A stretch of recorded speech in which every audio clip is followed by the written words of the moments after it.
Did you see this message when you started your Honda? If so, in about 60 seconds, I'll show you how to change the battery in your Honda keyless remote.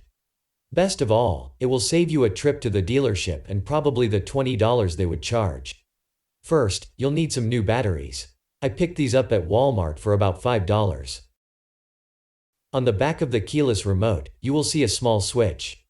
You will need to push it to the one side and hold it while you pull the emergency key out.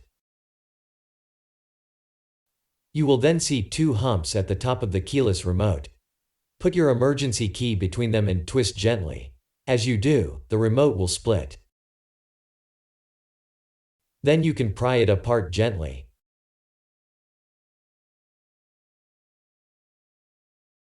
Using a screwdriver, you can flip out the old battery and then you can put in the new one.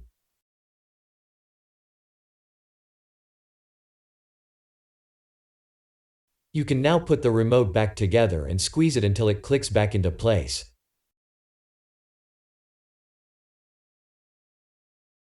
Finally, put the emergency key back in and you're done.